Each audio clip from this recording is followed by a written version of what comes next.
My grandfather, my father, and myself.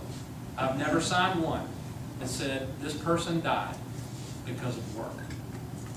I tell my girls all the time, in God's perfect utopia, in the Garden of Eden, man was working before the fall.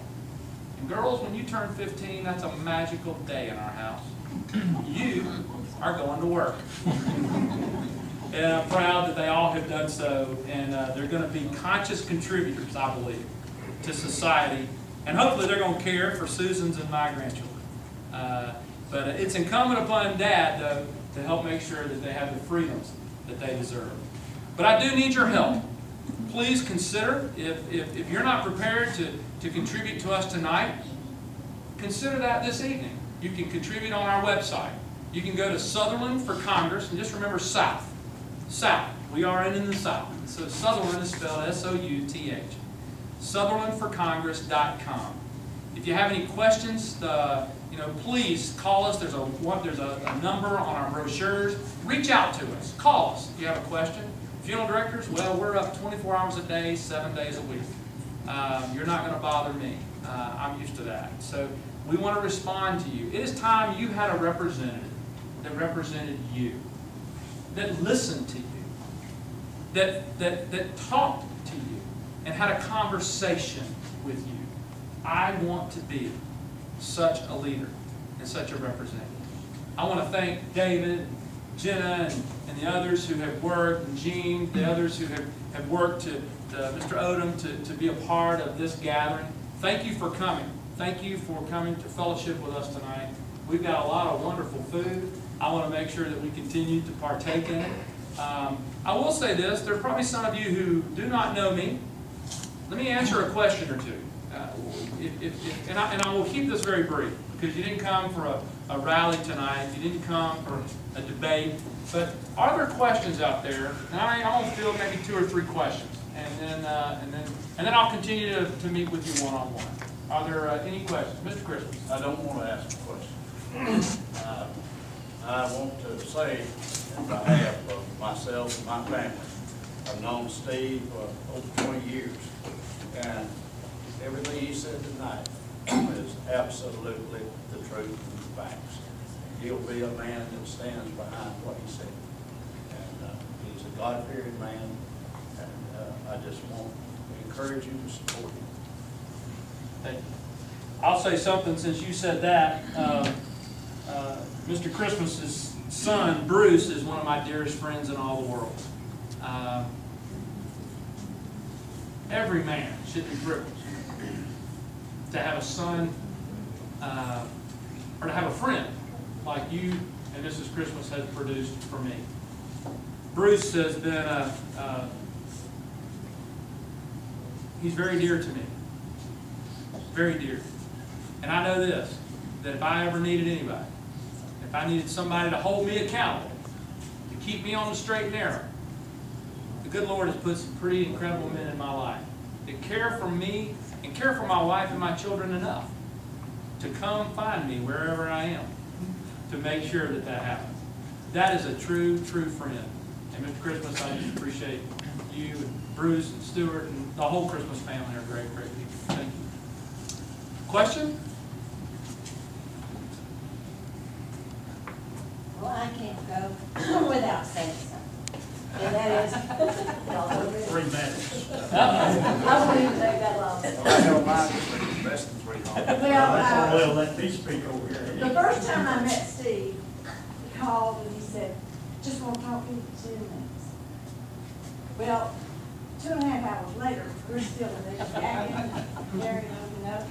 And I was so impressed of all of the candidates for Congress. I could see Steve in that position.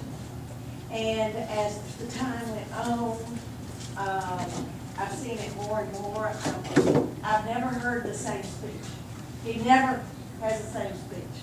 Well, you notice he doesn't have any notes. So, but in Tampa, when he had an opportunity to be with all the Florida Republican leaders from all over the state, you talk about an impression, he certainly made one.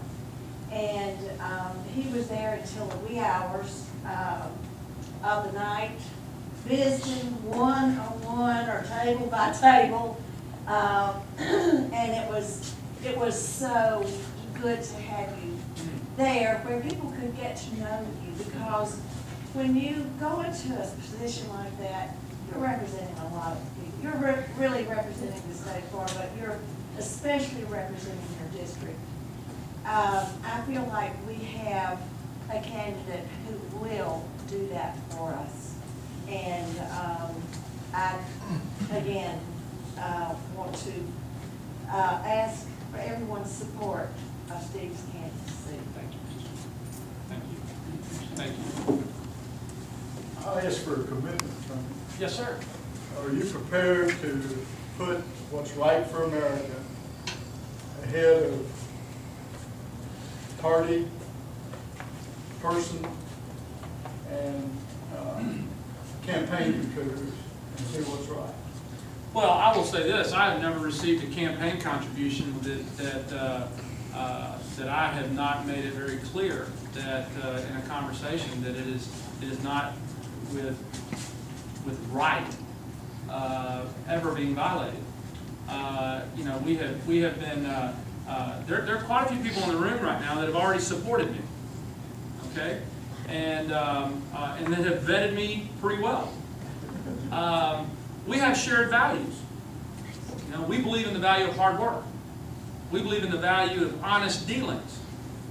We believe in the value of having something that is produced after the hard work and after the honest dealings, and not have to apologize for the fruit of your labor. And so therefore, you know, I'm very transparent. As Ms. Jenna said a few moments ago, I don't use notes. I drive my consultant nuts. Now, Matt knows, because Matt has probably heard me speak as many as anybody. I say a lot of the same things, but maybe in different ways. Matt? Yeah. Yeah. I say that not to target derogatorily. No. The country needs patriots more than politicians at the moment. Let me say this. I have, and that's a wonderful question. What we've got to get back to is this incredible document that was given to us in 1787. It's called a Constitution. I believe that it is an incredible document. It is something that we've got to make sure that laws that are passed in Congress honor and do not violate the Constitution. And so therefore, I will pledge my allegiance to that Constitution and to protect it, okay, from any harm, both foreign and domestic. And to me, if it violates that Constitution, okay, it is the enemy of the Constitution.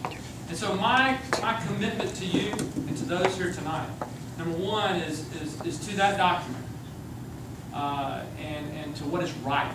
And I believe that right is to honor that document. And I will tell you, when I cannot, when the people expect me to violate also the values by which Steve and Mary Sue Sutherland raised me, that I believe are absolute truth, that I have built my life upon, that is when I can no longer represent the people. And I will come home, sir. Yes, sir. You, sir, this is my boss. Okay,